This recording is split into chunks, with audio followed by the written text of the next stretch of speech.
we're at the northern end of Tennyson. This is a section of Tennyson which was below Escort House, originally designed or at least zoned for tourism. And when Escort House was sold by the Department of Tourism, the developers decided to develop the land behind that as residential land. So Escort House is privately owned.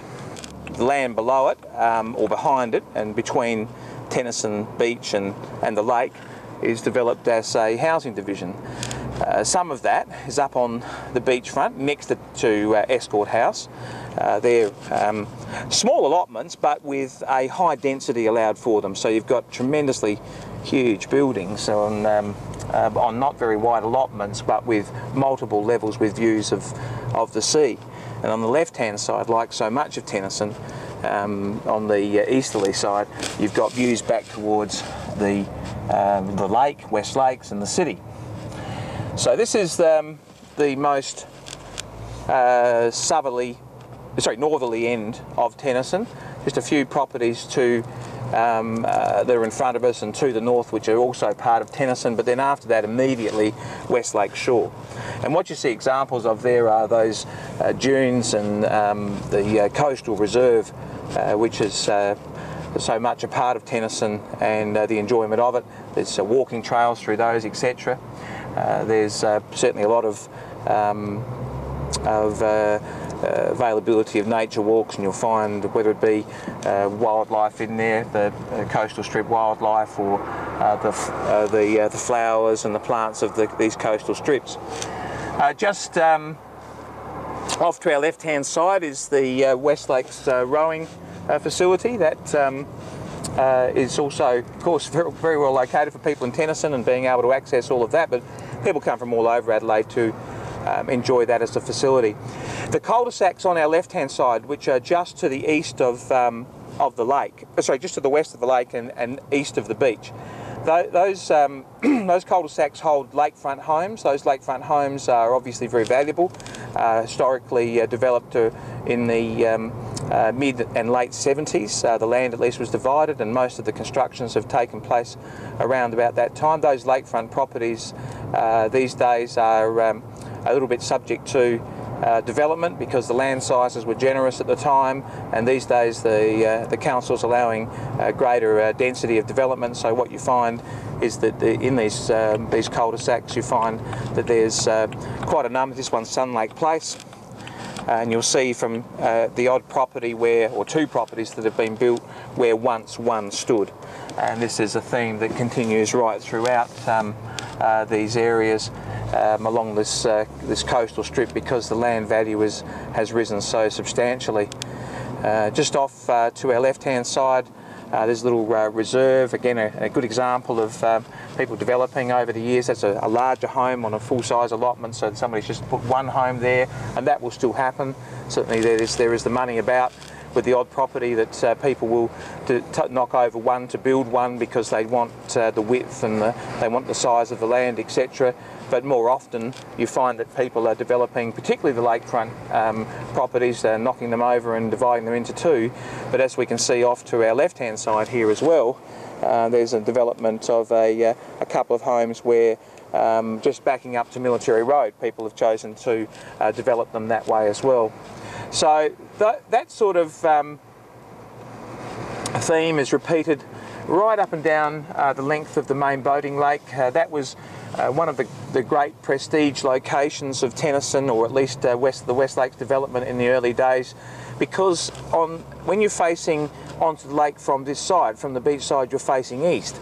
So you've got the wind protection, you've protection from the wind and the elements. You're able to face towards the morning sun. In the evening time, the sun is behind you, and you can enjoy that view of the lake, and also the city lights and the development around the rest of the lake. So that makes a scenic view, which some prefer. On the other hand, there are others who just love that seafront location. That's the only thing that will do for them, and one couldn't blame them either way. Sea air, the beach, the closest to the city. Yeah. It's a matter of what your preferences are as you choose to buy and live in these areas. 22 years ago, 88, we moved up here when this was done, and as you say, I selected this block as the one we wanted to live on. Well, here you are, look at this. Blue Lake Court's another one where you see that sort of development taking place. On our right hand side, the homes which are perched up on top of the hilltop of the dunes of Tennyson, which were developed many years ago, back in the 60s, and those areas have those views back over the lake and towards the city. On our left hand side, the main boating lake is what you're able to see there. That's the Olympic-sized rowing course. There's those pockets of parking along there, so there's plenty of reserve spot. And all of the properties that are on the lakefront there have walkways in front of them. There's a promenade that goes along the entire length. It's very popular for walks to happen, for people to take their walk in the evening time along that section of lake. A lot of unit development also between the beach and the lake, particularly right up against the lake, where some time ago, as West Lakes was developed, these areas were opened up for unit developments right alongside the lake here, and the density of housing is quite high there. Those properties have high value these days. They're climbing all the time. They're popular as rentals because they have tremendous appeal in terms of people's lifestyle, to be able to overlook that lake, etc., and enjoy West Lakes and Tennyson at the same time. We're going up Hallam Terrace. Hallam Terrace leads to two one-way sections. One heads south. We're going to take the southerly arm first and have a look at that, and then we'll come back and have a look at the northerly arm of Seaview Road. As you head off to the left, you're heading southwards, and the beach is on our right-hand side. The homes are of a hugely and tremendous standard as you go along the coastline here on the seafront. And this has been going on for quite some time as Tennyson, really the penny has dropped in terms of people's recognition of value. And off to the left-hand side as well, you see quite a lot of development of properties which are with their views back over towards the city. So on the right-hand side, the seafront ones, those properties can range into the millions and millions, up to $3 or $4 million, and I'm sure there'll be some beyond that in time, as people have invested so much in the land and in the property. And back on the seaside, sorry, on the lakeside and the city side of Tennyson and of Seaview Road, you find that there's those properties there, as the older ones are again knocked over. Those properties built in the 60s and 70s, you find that they tend to be somewhere between, well, around $1 million through to about $2 is what people might be prepared to invest in living in that sort of location. Very similar, in fact, to the lakefront properties in terms of price range, dollars per square metre on the land. You find that the land value is very high in those sort of locations. You still find the odd property which has yet to be developed, something built in the 60s and 70s and sits there, and it's been in family hands or in the hands of the people who have been living in it for many years, and as time goes by, one by one, they get picked off and redeveloped, and sure enough, there's a $2, $3, $4 million property put in its place, and why wouldn't there be in such a fine location? We're at the very Grange end, or the Grange end of Tennyson now. There's a little reserve off to our right-hand side, immediately over the road. As you go down the past Fort Street, that's Grange there, which also has its own appeal, and we'll come back to that one day. But down on the Military Road, we're going to head back towards Hallam Terrace, and to our right-hand side, the very southern end of West Lakes, there's a pipeline that goes underneath us around about here and heads out towards the sea, and that's where West Lakes gets its supply of water from. On a high tide, the water comes into West Lakes. On low tide, it goes out at the other end, at the Port River end. So there's this constant circulation of fresh seawater into West Lakes, and that's what keeps it healthy. Just that constant circulation, never stagnant. Up Hallam Terrace here, so we head up Hallam Terrace and go off to the right-hand side. Immediately we get to the top of this section, and it turns right in a one-way strip. You see a little glimpse of the water there, and then you see the standard of development that's taken place here and continues to take place here over time. On our right-hand side is again further examples of the developments taking place on top of the sandhill here, where you see that people have got views back over West Lakes and towards the city, and again the odd 1960s, 70s home. And even before that, there's bungalows here that were built back in the 30s in the odd spot along here, when all there was swamp behind them, and the opportunity is still here to develop well.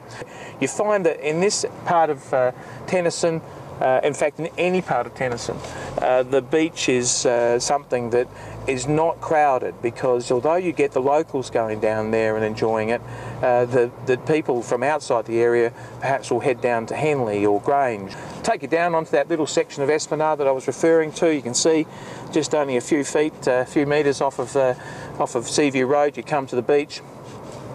A little T-junction, and then a little section of esplanade with just a few homes on it.